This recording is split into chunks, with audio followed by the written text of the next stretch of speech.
Okay, so the topic for today and the coming classes is the laws of Mashiach as taught by the Rambam in Mishnah Torah, and there is a sort of campaign going on right now to study the Dvar Malchus booklet, which is the Rebbe Sichos as they pertain to these Rambam, and also just a moment.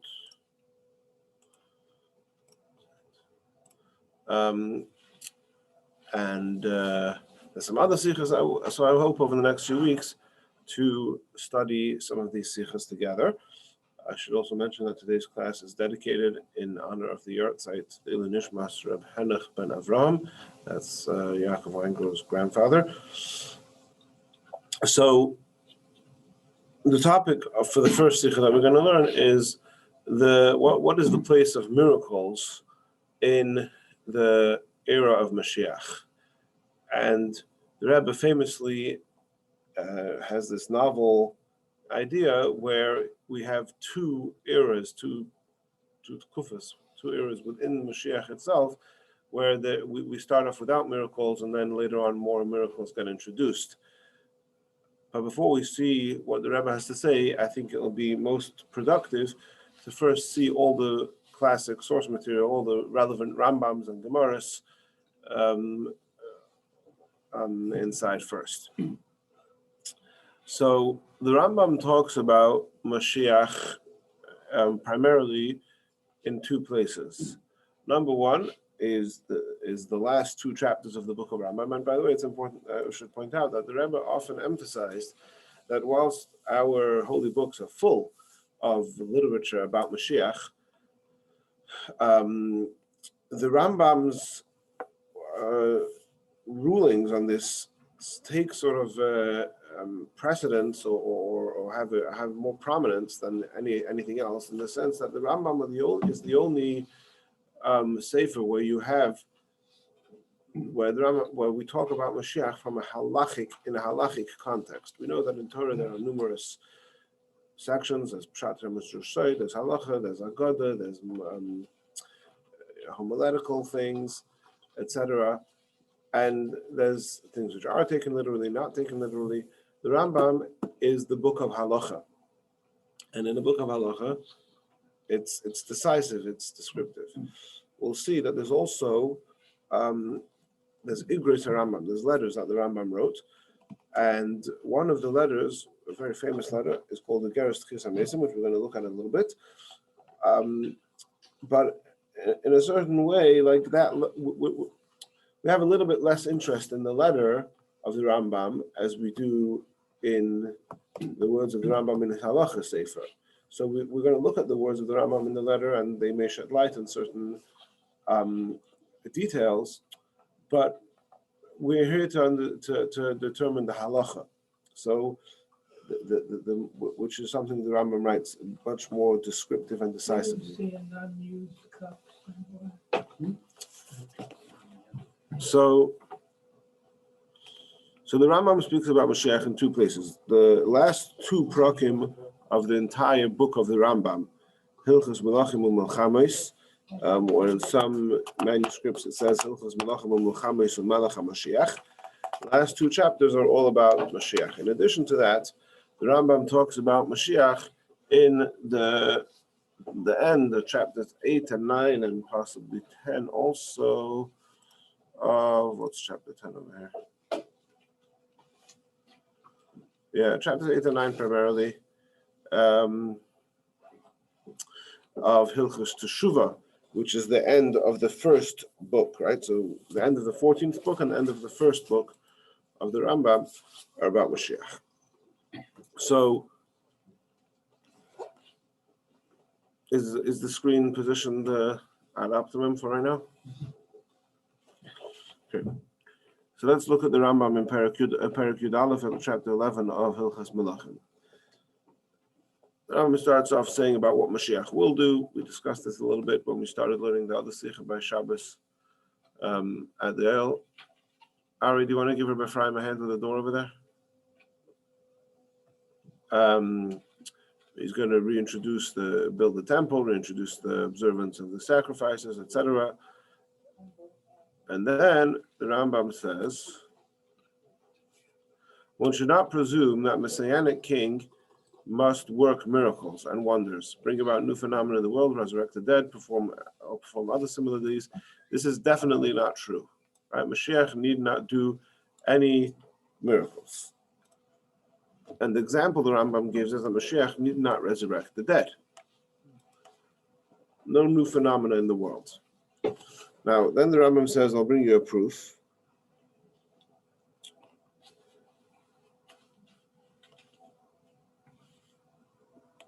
And he says, Rabbi Kiva, who was one of the greatest sages of the Mishnah, was one of the supporters of Bar Kokhba, and would describe him as the King Mashiach. Now, it's unclear, the commentaries point out, it's unclear where the Rambam gets this from, that he was Noise Kelev, the Gemara says that he thought that he was Mashiach, but where does the Rambam get it from that he was actually Noise Kelev, that he was sort of one of his troops? He translates this here as supporters, but Noise Kelev, literally Noise Kelev means he carried his weapons. But it means that he was, one of the very ardent supporters of Bar Kokhba, and he and all the sages of his generation, the Rambam says, considered him that he was Mashiach until he was killed because of his sins. Once he was killed, they realized that he was not the Mashiach. The sages did not ask him for any signs or wonders. Okay, so the relevance of Bar Kokhba over here is, the Rambam calls him Ben Koziva, Bar Kokhba, same person, that we see that the sages, the Rambam says all the sages, maybe it was many of the sages, Rabbi Kiva, many of the sages considered Bar Kokhba to be Mashiach, and or they considered him to be Mashiach in the making, right? The Rambam has said earlier, Mashiach is not sort of confirmed as Mashiach until he has built the temple and etc. So they obviously didn't consider Bar Kokhba to be actually Mashiach, but they considered him to be Mashiach in the making. And yet, we don't find that they asked him for any miracles. So this is proof, says the Rambam, that Mashiach doesn't have to do any miracles, right? And in the first Sikha of the Dvar Malchus, the one which we started learning at the Oil, and hopefully we'll revisit, is that the function of Mashiach is to reinstate complete fulfillment of the 613 mitzvahs, which has to be done by building the temple, etc. Now, the other commentaries disagree with the Rambam on this. They disagree. In fact, the Ravid says, "What do you mean? The Ravid is he's the one who's always arguing on the Rambam. The most, that's what he's known for." And he says, "No, they did. They did disqualify him because of the miracle." He says, "We know that Mashiach is Moirach Vadoin. Mashiach, the Gemara learns out, we discussed this before, that Mashiach will be able to judge based on his smell." And the Rabbi says they tested Bar Kokhba to see if he could taste, but if he could judge, if he was able to smell whether a person was guilty or innocent, and he wasn't, and therefore they killed him. And this goes into the whole machloikus in general. Who killed? There's machloikus amongst the Rishonim. Who killed Bar Kokhba? Was he killed by the Jewish sages because he was a false messiah, or was he killed by the Romans? Or perhaps did the Jewish people hand him over to the Romans to be killed? But be that as it may, for right now, what's relevant for right now is the Rambam's interpretation of the Bar Kokhba story, that he held that Bar Kokhba that they agreed for him to be Mashiach, that they thought him to be Mashiach, and there was no requirement for there to be any miracles.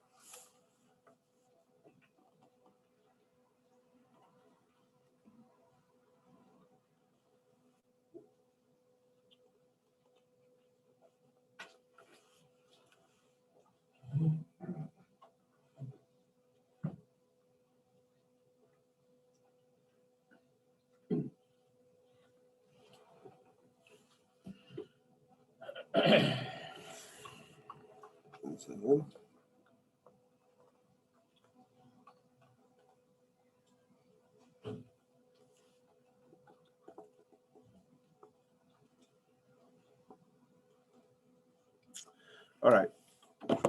Now, then the Rambam continues that, again, emphasizing that the Mashiach is going to be diligently studies Torah, observes mitzvahs, etc. And he goes on to his famous, what's the word about Christianity and Islam, how they were false messiahs, etc. Okay. Diatribe. Yeah, diatribe. That's what I was looking for. Thank you. All right. Then we move on to chapter 12. Now, chapter 11 is basically describing the person, the persona of Mashiach.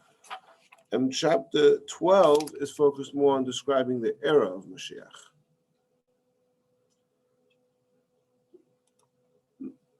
So in chapter 12, he says like this: do not presume that in the Messianic age any facet of the world's nature will be changed, or there will be innovations in the work of creation. Rather, the world will continue according to its pattern.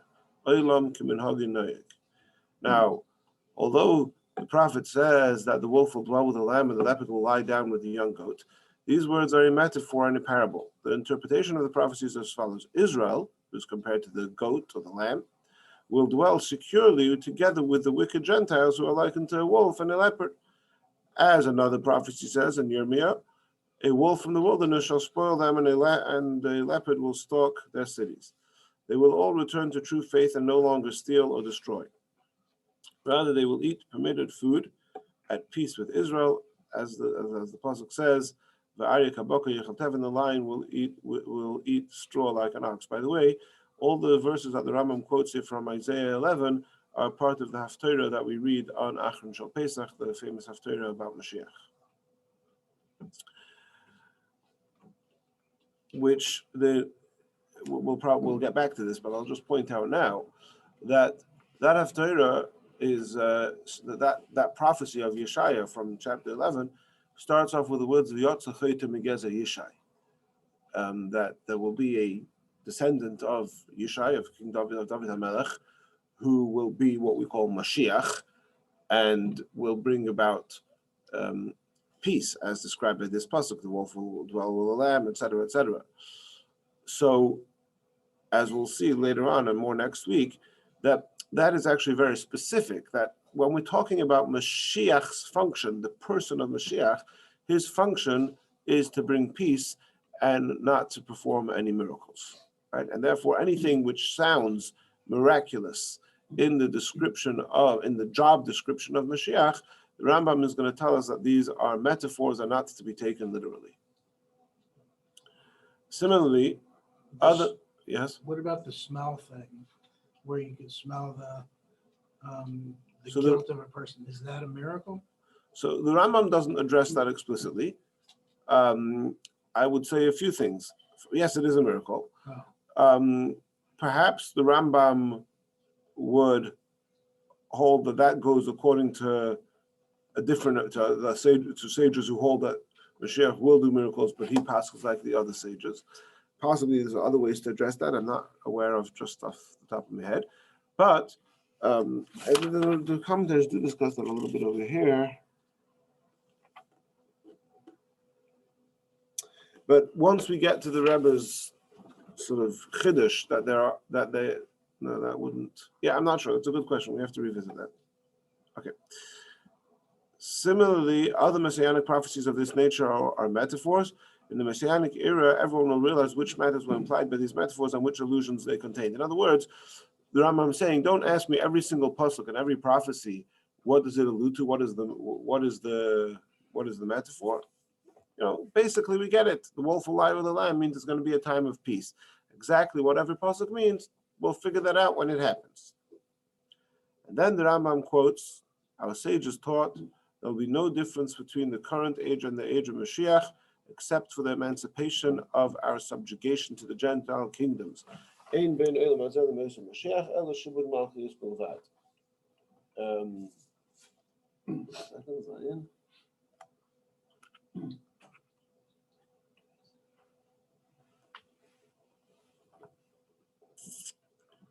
Right, and we're going to see soon the Gemara, this quote that the Rambam brings over here, that there's no difference between the current age and Messianic age, except Shibud Malchias, except those emancipation from a subjugation to the Gentile nations, is a quote from Shmuel in the Gemara.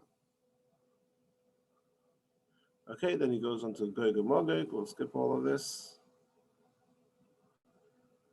He goes into some of the detail. Will Eliyahu come before Mashiach, after Mashiach, the war of Gog and Magog? When will it be? What will it be? And then he said, regardless of the debate concerning these questions, neither the order of the occurrences or these events, precise detail among the fundamental principles of faith. And basically, he says, don't spend too much time trying to figure it out. It's not so relevant.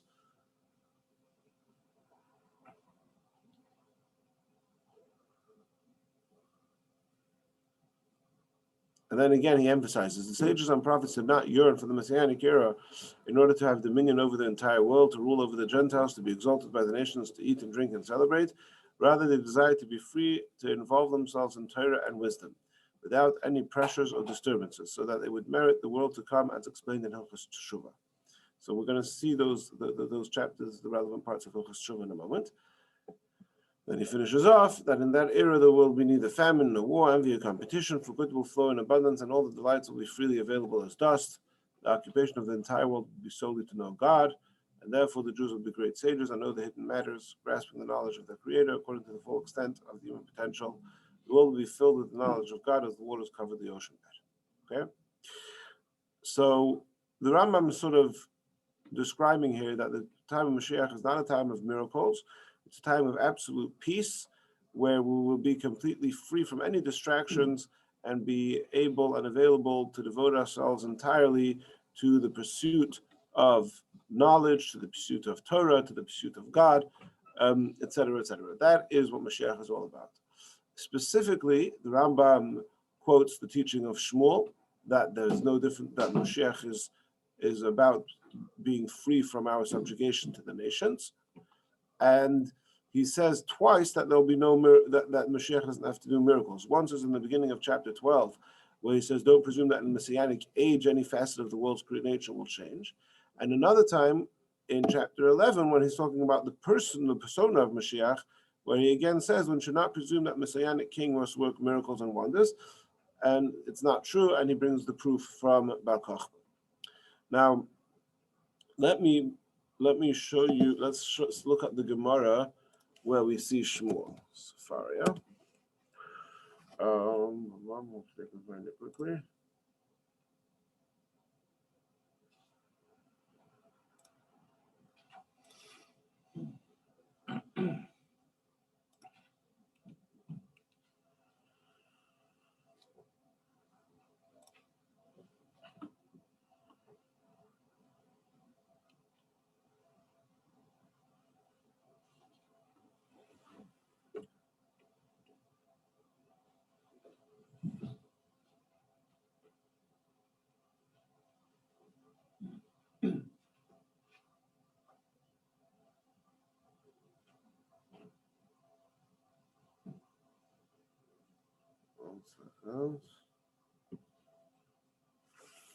One second.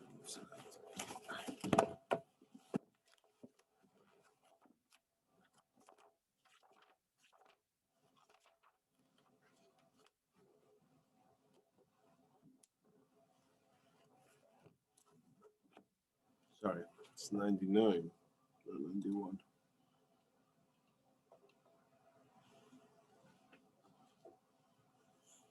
99A. Oh, yeah.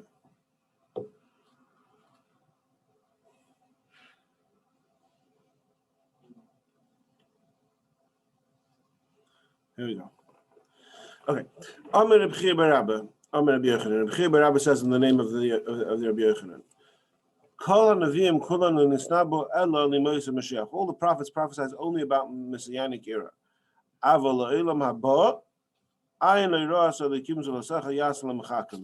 With regard to the world to come, the reward is not quantifiable. As it states, no eye has seen it, God aside from you, who will do for those who await him. Okay? So we have here two things. We have the days of Mashiach, and we have Olam Haba, literally the world to come. Now, we're going to see soon that what exactly those two words mean, the world to come, is up for a very, very big debate. But let's just first read the Gemara. We have prophecies from Yeshaya, many prophecies which describe something amazing to come. Says Rabbi Rabbi, all of those amazing prophecies are descriptive of the days of Mashiach. Olam haba cannot be described, cannot have been experienced or prophesied by anybody. It's something which is only within the purview of Hashem. He knows it and he's keeping it to himself, and that's the world to come. And the prophecies all apply to the time of Mashiach. Opligi de Shmuel. Rabbi Bar Abba disagrees with Shmuel. The Omar Shmuel, because Shmuel says, no. The sole difference between Olam Hazeh, the world today as we know it, and the days of Mashiach is, that's the Rambam we just so quoted, that we will be emancipated from our subjugation to the nations, right? Or as they translated here, servitude to foreign kingdoms, right? So if Shmuel says that the only difference between Yemos Mashiach and today is that we won't be subjugated to other nations, then what are all the prophecies about?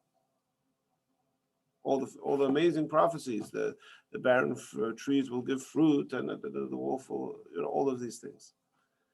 So it must be that Shmuel holds that those prophecies are about Olam Haba. Right? That's why Pliga, that's why they are arguing. Now we're going to see soon that this presents a big problem, because we'll see that the Rambam quotes Shmuel more than once, but at the same time he also quotes things which only fit according to Rabbi Bar Abba. So even though the Gemara explicitly says that Rabbi Bar Abba and Shmuel are arguing with each other, the Rambam seems to be what we call in Gemara lingo Mazaka Shtar Lebetrei. He seems to be paskening like two contradictory opinions. Again, it's very important to get this clear. Rabbi Bar Abba says the prophecies which foretell good in the future are all referring to Yemos Mashiach. Olam Haba is unimaginable. Shmuel says no, Yemos Mashiach is not such a big deal. Yemos Mashiach just means we won't be subjugated to the nations, and all the prophecies are about Olam Haba. So in other words, Olam Haba is imaginable. Right? Well, I just don't understand it. What don't you understand? No, I don't understand why that conclusion was reached. Like you could eat that. It's a Gemara, so there's nothing I can do about it. But like you could easily say that the Rambam holds, or Shmuel holds, that every one of these prophecies that sound like they're fantastical are really just natural phenomena, and he'll explain it just like the wolf and the sheep. Yeah, but I don't know if the prophecies, again, I have to confess, I haven't sort of learned this Gemara with all the Mefarshim, and certainly not any time recently. But I assume that when we're talking about prophecies, it's not just talking about the wolf lying with the sheep. Ki ayin be'ayin yiru b'shuv Hashem, that we will see God, and then talking about spiritual experience. Yeah, okay. I mean, even like, like these prophecies that, like things are going to be in plentiful. So it says that like you're going to have like clothing growing on trees and things like that. There's something like that. You could easily say that means in some ways industry is going to. I mean, Shmuel's Raya, one of the Gemara Rayas that Shmuel brings is because there'll be poor people. So if there'll be poor people, so you're saying everything being plentiful doesn't mean actually, chocolate bars growing on the trees. It means that things will be plentiful. But Shmuel even holds that that's not true. Shmuel holds that things won't be. There will be poor people. We just won't be, I don't know if I should say this on record, but if I was a Zionist, I would say that the Israeli government would do what they have to do without any care for what the UN or any other foreign body is going to tell them. That's what Shibud Malchus means, right? There's still going to be poor people. There's still going to be anti-vaxxers. There's still, but but I think Shmuel would agree that there's ramifications of the Shibud Malchus being done with, which would mean that I think could mean that the poor wouldn't be as poor. Why? I don't think so at all. I do agree that there is some gray area over there. When Shmuel says that there's only Shibud Malchus, sort of, how far does that go? Meaning, obviously, there's ramifications to that, other than the fact that Israel is not a, what's the word in English, when you're your own nation, but you're really subject to other nations, is the word for it. No, there's another word for it. No. No, is independent. Anyway, whatever. The point is, right? Sovereignty. The point is that yes, obviously having no other foreign rulers, right, has more ramifications than just not paying tax or stuff like that, right? It's a healthier society, it's a holier society, it's a more Torah society. I mean, right? But Shmuel explicitly says one of his proofs is that there's still going to be poor people, right? So, I mean, that they're going to be poor, but they're not going to be as poor. I mean, that's very arbitrary. But Possibly, but I that think it's going to be a different kind of situation. It's not going to be supernatural. I think that's Shmuel's primary point. that's a primary point of the Rambam. I don't know if that's Shmuel's primary point. I think that if I may be so bold as to suggest that your premise is that the Rambam and Shmuel go hand in hand, and therefore because you know that the Rambam says that you're putting words into Shmuel's mouth. So don't do that. You're right that that's what the Rambam says, but Shmuel doesn't say that. Right, but the Rambam's claiming to be citing Shmuel. Right? But the Rambam also passes like Rabbi Barabba in numerous places. We'll see soon. Okay. So that's the problem. That's the problem. So therefore, whichever there's the numerous mafarshim have different ways of explaining it, and the Rebbe has his chiddush on it. But whichever way it is, you can't just say Shmuel and the Rambam are the same thing. They're not. The Shmuel might be. And I don't want to get too sidetracked. I think it's not. Shmuel might very well be that the only difference is Shibur Malchus. Yeah. The Rambam seems to be saying much more than that. Right, and the question is, is the Rambam saying much more than that because he holds that Shmuel holds that, or is he saying much more than that because he's passing like a Rabbi Barabba? And yet he's still saying that there won't be miracles, right? That's interesting. Okay, so now, so we've seen the Gemara. This is a very important Gemara to remember. Rabbi Barabba versus Shmuel. There will be the prophecy, Mashiach. All the prophecies pertain to the era of Mashiach. Eliyahu Rabbi is unimaginable. Shmuel says no. Mashiach just means no servitude to other nations, and all the prophecies refer to Eliyahu Rabbi. Now I'm going to take you back to what we saw before we look at Hilchos Tshuva. We're going to recap over here, right? The Rambam said, we saw this just a few moments ago, chapter 11, that Mashiach is not going to do any miracles. Now, one of the in so describing, let's read the words of the Rambam again. He said that he won't do any miracles or wonders, bring about new phenomena in the world, resurrect the dead. Bam. Now, the Rambam suffered a tremendous amount of slack for writing these three words, and that's where Igeres Tchias HaMesim comes in. Now, we're not going to do a whole history course here on the Rambam. I don't think it was only these three words. I think these three words fed into an agenda of those who opposed the Rambam, and they hooked onto these three words to build their case. But basically, the Rambam was accused, and in the letter that the Rambam responds to this accusation, he seems to be suggesting that the people who accused him of this may have not been so innocently mistaken. They may have been maliciously bending his word. But be that as it may, there was an accusation out there against the Rambam, which started to spread, and many people started to accept this rumor that the Rambam does not believe in the resurrection of the dead. And as ridiculous as this sounds, because the Rambam is the author of the inventor, if you will, of the 13 principles of faith, and one of them is Tchias HaMesim. Yeah, how could you possibly, and the Rambam starts off in the letter. He writes, this is like so ridiculous. How can anybody say that I don't believe in Tchias HaMesim? But nevertheless, the Rambam, it seems that this was such a terrible accusation and such a widespread accusation that the Rambam felt the need to respond to it, and so he wrote this letter, which is known as the Igeres Tchias HaMesim. There's another letter called the Igeres Taimon, which now in this Igeres Tchias HaMesim, the Rambam explains his opinion about the miracles and about Mashiach and Elam Haba in greater depth, and he also says. So let me just sort of try and recap some points that the Rambam makes in this letter. And I don't have. Do you know offhand where this letter is available in English online? Yes, yes, amazing. Is it available anywhere online in English? I don't know. Okay. I might have found it once. It's not an easy letter to read because it's translated. The Rambam wrote it in Arabic, so you're reading from a translation which is trying to anyway. But you have to sort of get used to that language. One second, let me find the place.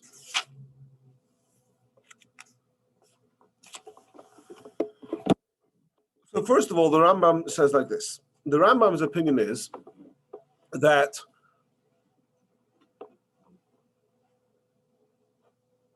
Olam Haba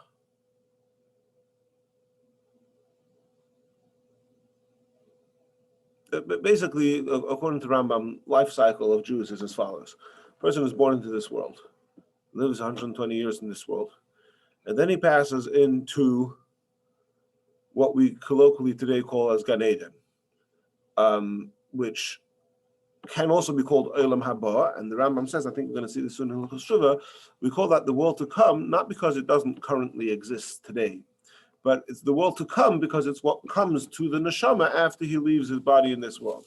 Perhaps for the purposes of our conversation, it would be best to translate that as the afterlife, right? That's the afterlife. Wherever, the neshama doesn't cease to exist. We're going to see soon in Hilchos Shuvah. And that's the afterlife. Then there is the time. Then there is the resurrection of the dead, which means that all the people who deserve it, basically almost every Jew, as the Rambam describes in the Chelek, will be resurrected and be reborn and come alive again in their body as they were in their lifetime, etc. And then again, they will live however many years in their second life, and then they will die again. And after the second death, then we come to what is actually Olam Haba, the world to come, the world that doesn't exist today, but it's the ultimate. That's the ultimate goal of this world, right? The ultimate result is that the body expires and the soul continues its complete existence, its ultimate existence, without being bound by physical, constraints, and it's Olam Haba, right? And so, for example, the Gemara, which we said before, that Olam Haba is unimaginable, and even the prophets didn't talk about that. That's what we're talking about. Olam Haba after Tchias HaMesim, at the very end of everything. That's Olam Haba in the Rambam's opinion. Now, this is very, very different than many others. The Rabbi disagrees with the Rambam, and the one who's famous for articulating it most explicitly is the Ramban, Nachmanides, and he says absolutely not. He says that Olam Haba, that Olam HaTchiyah is synonymous with Olam Haba. In other words, the ultimate, and the Kabbalah and certainly Chassidus sides very strongly with the Ramban on this, not like the Rambam, that the ultimate goal is Dira B'Tachtonim. The ultimate goal is life in this world. The ultimate goal is being alive in a physical body. And so you have people live in this world, and they go to what we call the afterlife, Gan Eden, and then there is Tchias HaMesim, the resurrection of the dead, and that is the end. That is the ultimate goal, that people are alive. The fusion between people being alive in a physical world and a physical body, and experiencing God in the most obvious and true, real, tangible way. The fusion of those two is the ultimate fulfillment of Dira B'Tachtonim, of the whole purpose of creation, of our whole goal in life, and that's what the Gemara means, that the prophets can't even describe that, because that type of reality is something where it's in our experience, such a thing is mutually exclusive, right? We can't have absolute revelation of God and physical; the two are a contradiction to each other. But and ayin v'ayin yiru. But that Olam Haba, that is something which Nevi'im can imagine, but that is the ultimate purpose. Yeah, so according to the Rambam, you die again. According to the Rambam, you die again. The Rambam writes, But then right. Ultimately, the ultimate purpose is yes. Olam Haba is completely spiritual. One of the questions on the Rambam, which it's very difficult according to the Rambam to understand what's the point of Tchias HaMesim. Just to come alive to do it. No, okay, 1 second. But before I get to that, where does Mashiach in this whole thing? Where does Mashiach come into it? Right. So, B'Pashtus, the way we understand it is that first Mashiach comes, and then either immediately or sometime after that, there's Tchias HaMesim, and so the idea, according to the Rambam, is going to be something along the lines is that people lived their lives and served God in their first lifetime. But with it wasn't really, there were all these distractions and all the problems, depending on what period of history they lived in. But either way, right, there's a lot of distractions. But then they come back and relive life in a world which is, the Rambam describes at the end of chapter 12, which is full of the knowledge of God, and that's the sole pursuit of all of mankind, etc., right? And then once you live life again in such a world, then you go back to Olam Haba, and then then that's the real deal. Because like we're going to see soon in Hilchos Tshuva, the Rambam is very strong on whatever happens in Olam Haba is a consequence of what you accomplished in this world, right? So if you served God in this world, but you were trying to understand Torah, to understand God, but you couldn't because you were distracted by your lack of competence or by pogroms or by whatever, right? So therefore, you have Tchias HaMesim, where you have the opportunity to live life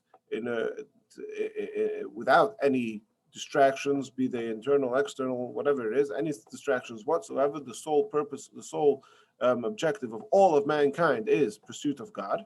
You live such a life, then the ultimate is that then you get to reap the consequences of that, and that's the ultimate. By the way, that fits a lot with the way the Rambam thinks generally in Tami and mitzvos, that it's to set up and structure a society where you can get close to Hashem.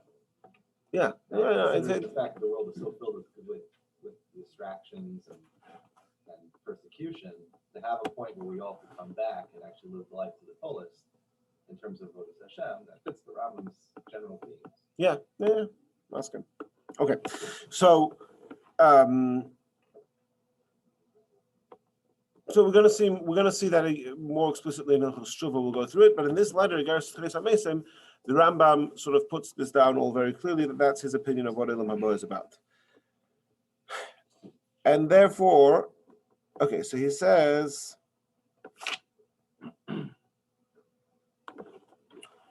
so then he gets into and then in this letter he gets into this. He says, this that we wrote in the Mishnah Torah, that that all of these things are merely metaphors and they're not to be taken literally. Mashiach is not about doing miracles. So he says, all of these things that I said that they're a mashal, that they're a metaphor, I'm not saying that conclusively. I didn't get a prophecy from Hashem telling me that all of these things are only a metaphor. That's the way it appears to me. If somebody wants to say there will be miracles, no, I don't mind that there's miracles. I'm not saying there can't be miracles. My main point, I don't think there's going to be miracles. I think that these things are all metaphors. But the primary point is not whether there will or there won't be miracles. The primary point is that's not what Mashiach is about. Mashiach is not about doing miracles. That's not his job.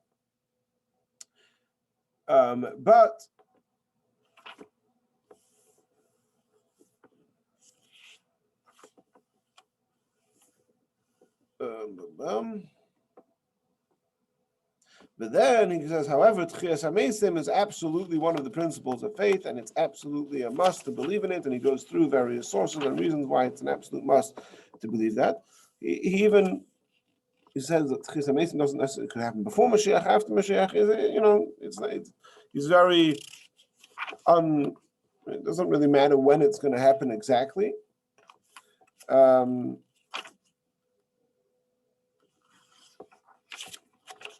second.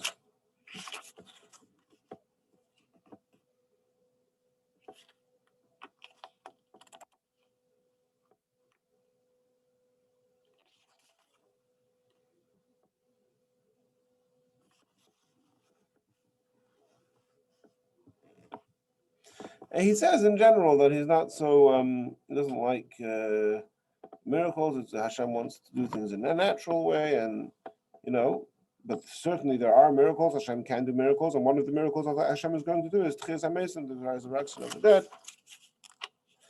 Okay, that's basically the gist of this letter. Obviously very just very briefly. Okay, maybe we'll revisit some more details of the letter as they come up.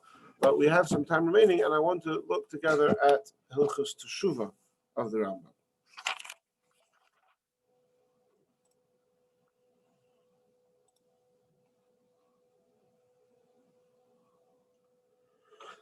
Okay, chapter 8 of Hilchos Teshuvah. The good that is hidden for the righteous is the life of the world to come, right? Olam haba. This will be life. This is very closely here how the Rambam defines the terms. This will be life which is not accompanied by death, and good which is not accompanied. Sorry, this will be life which is not accompanied by death, and good which is not accompanied by evil. The Torah alludes to this in the promise in Deuteronomy, which we say in the Shema, L'ma'an yirbu yemechem yimei v'nechem, they be granted you and you will live long. That good will be granted to you is the world that is entirely good. You will live long in the world which is endlessly long, the world to come, right? In other words, what does it mean? You'll have good where there's no evil, life where there's no death, right? Says, what do you mean life where there's no death? Every living thing has to die. Every material thing has to change, has to die, right? So therefore the Rambam says, no. Olam haba means where there is no physicality, and that's why there's life without death, because we don't mean the life in the body. We mean spiritual life. Spiritual life can exist without death. The reward of the righteous is that they will merit this pleasure and take part in this good. The retribution of the wicked is that they will not merit this life, rather they will be cut off and die. Right? And as the Rambam explains elsewhere, that just like a blind person can't really imagine what colors look like, and a deaf person can't really imagine what sound looks like, a physical person can't really imagine what this pleasure looks like. It's just, that's what we don't know, right?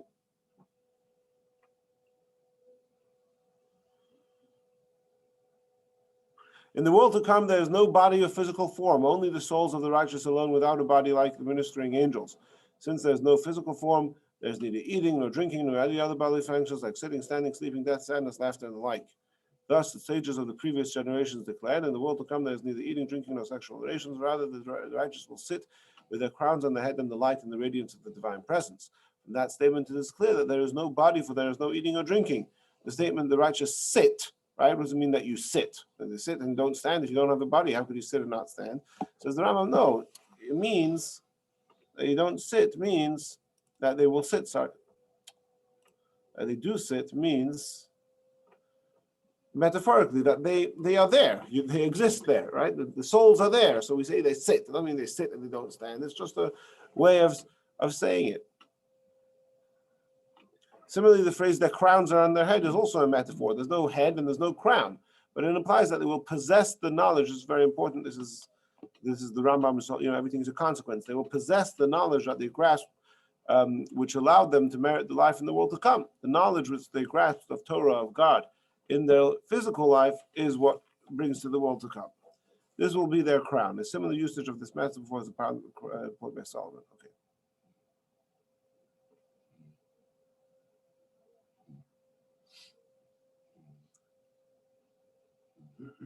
The term soul, when used in this context, does not refer to the soul which needs the body, but rather to the form of the soul, the knowledge which it comprehends according to its power. If you want that in the lexicon of Chassidus, you would say it's Nefesh HaLekis and not the Nefesh HaBahamis.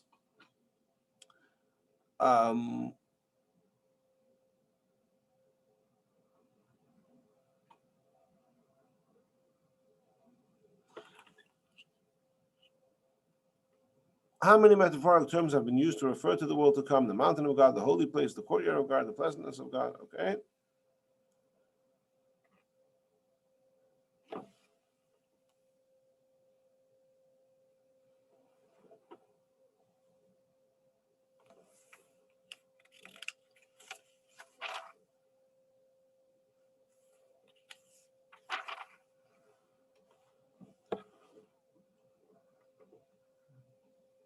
Then the Rambam goes on.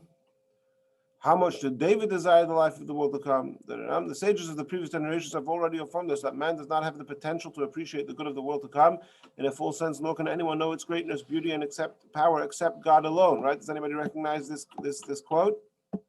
That's Rabbi Barabba. Right? We can't even imagine it. None of even the prophecies can't imagine it. And all the beneficence, all kolatovus, which the prophets promised Israel in the visions, are only physical concerns which Israel will appreciate in the Messianic era, when dominion over the world will return to Israel. However, the good of the life to come has no comparison or likeness, nor was it described by the prophets, lest with such a description they diminish it. And this is Isaiah's prophet. No eye has ever seen, O God, except for you, that you will do for those who wait for you, right? Anybody ever heard of this verse before? This is exactly the verse that Rabbi Barabba quoted over here, where he said, no eye has seen it aside from you, right? Here. You do, right? This verse right here. So the Rambam is explicitly quoting Rabbi Barabba and saying that is what Olam Haba is about. Okay?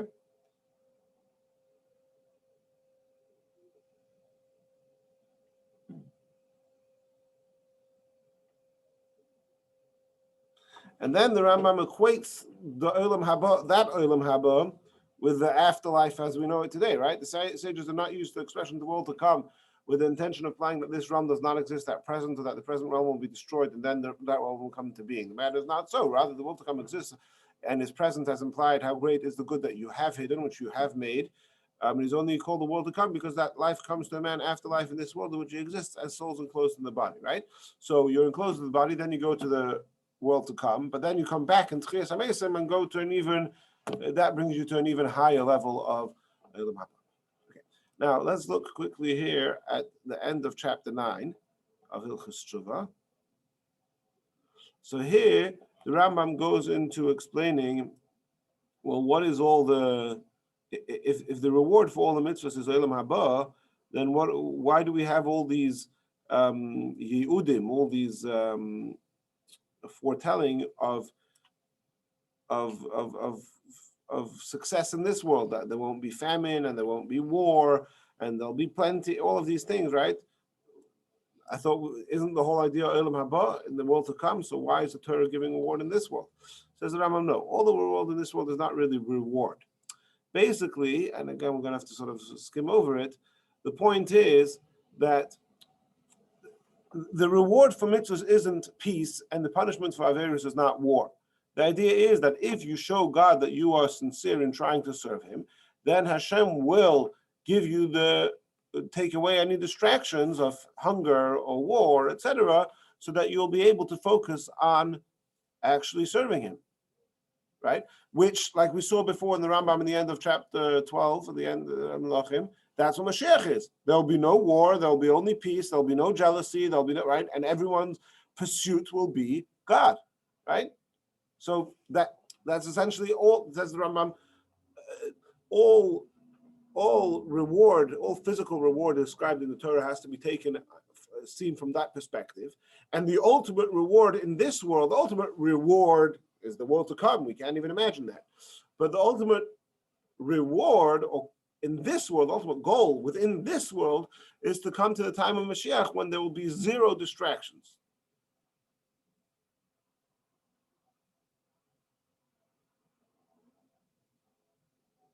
Similarly, the Torah has informed us that if we consciously abandon the Torah, then the true judge will remove us all the benefits, right? So if you show God that you're not interested, so then He'll say, okay, fine, you'll have distractions. These blessings and curses can be interpreted as follows. If you serve God with happiness and observe His ways, He will grant you these blessings and remove these curses from you in order that you may be free to gain wisdom of the Torah, involve yourselves in it, so that you will merit the life in the world to come. Right? Again, the purpose is the world to come, that which is unimaginable right now. Good will be granted to you in the world that is entirely good, and you will, right? Thus, you will merit 2 worlds, a good life in this world, which in turn will bring you to the life of the world to come. Because if a person does not acquire wisdom in this world, he does not possess good deeds, with what will merit a portion in the world to come. Conversely, if you abandon God and become obsessed, okay. For these reasons, all of the Jewish people, and in particular their prophets and the sages, have yearned for the Messianic age, right? So they can rest from the oppression of the Gentile kingdoms who do not allow them to occupy themselves with Torah and mitzvahs properly. They will find rest and increase their knowledge in order to merit the world to come. In that era, right, which era? The era of the Messianic age, knowledge, wisdom, and truth will become abundant. The earth will be full of the knowledge of God. This is the very same verses that the Rambam quotes at the end of Hilchos Melachim, chapter 12. Right? The world will be filled with the knowledge of God, as the word, right? Same verses. One man will no longer teach his brother, nor etc. I'll take away your stone of heart and give you a heart of flesh. These changes will come about because the king who will arise from David's descendants will be a greater master of knowledge than Solomon and a great prophet close to the level of Moses, our teacher, and therefore he will be able to teach the entire nation and instruct them in the path of God. All the Gentile nations will come to hear him. Nevertheless, the ultimate of all reward and the final good is the world to come. In contrast to the Messianic age, will be life within the context of this world, with the world following its natural pattern, except that the sovereignty will be returned to Israel. And our sages of the previous generation have already declared there's no difference between the present age and the Messianic era, except for the subjugation to the nations. Who's that? Shmuel. So what's going on over here, right? The Rambam here, he builds this whole picture of what Olam Haba is, what Yemei Mashiach is, and how the era of Mashiach is there just to cater to you to have a good life.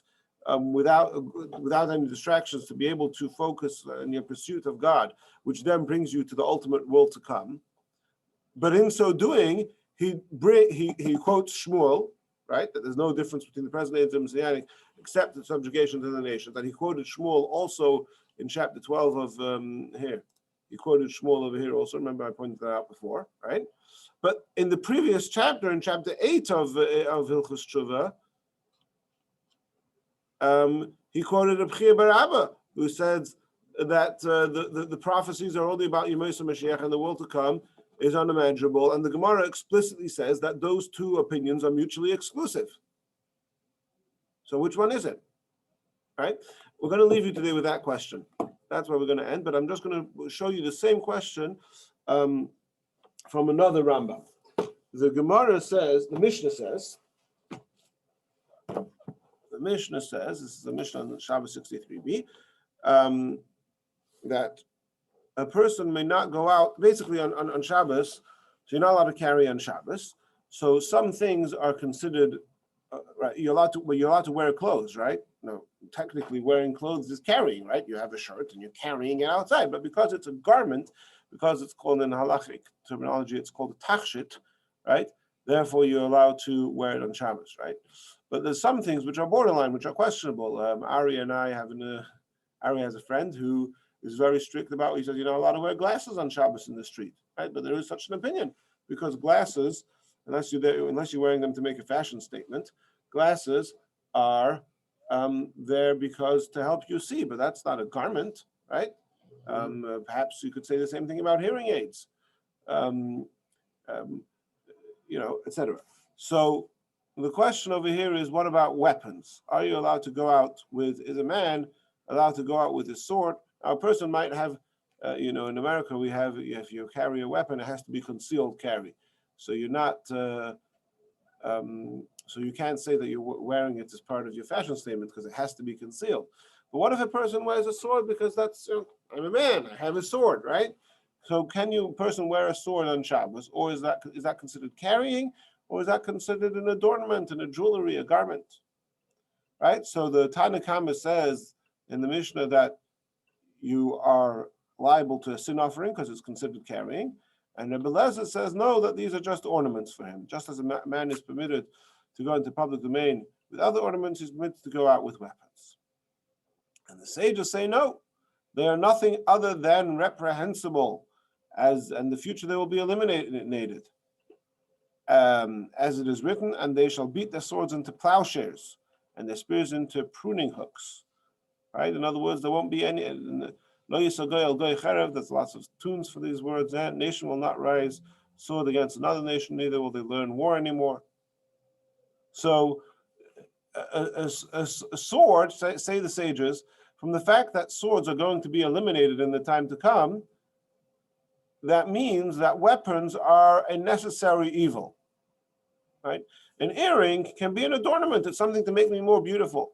But a sword is a necessary evil, and therefore a sword cannot be considered something which is part of my fashion statement, and therefore one is obligated, one is liable for carrying it on Shabbos. Now the Gemara in the discussion of this thing, you see over here, yeah,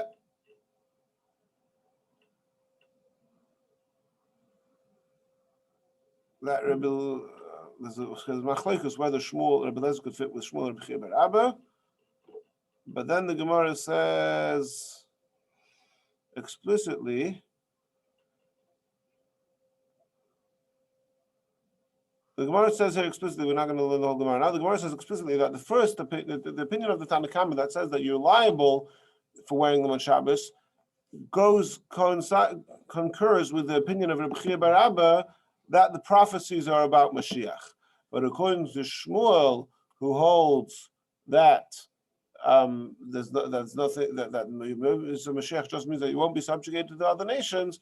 So according to him, possibly you would be allowed to carry a sword on Shabbos, and that would fit with their Beleza, right? Now the Rambam in Hilchos Shabbos paskins like the Tanna Kama, that a person is chayiv chatas, a person is liable to obligated to bring a sin offering for carrying his sword on Shabbos. So that's another explicit ruling of the Rambam, which accords not with Shmuel, accords only with the opinion of Rabbi Rabbi in that machlokes. So again, this further strengthens our question that the Rambam seems to be straddling both sides of a mutually exclusive argument, whether the prophecies of the foretelling of the good in the future refer to Yemei Mashiach or to Olam Haba, and Emir Hashem will continue this topic next week. Just for clarity, Shmuel holds that those prophecies are all about Olam Haba, right? Shmuel, yes.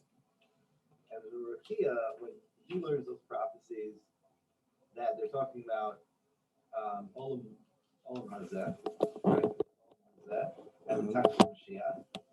And those prophecies very much sound like miracles, at least to Rakia.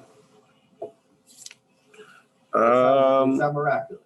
Yes. And we're talking about the times of Mashiach.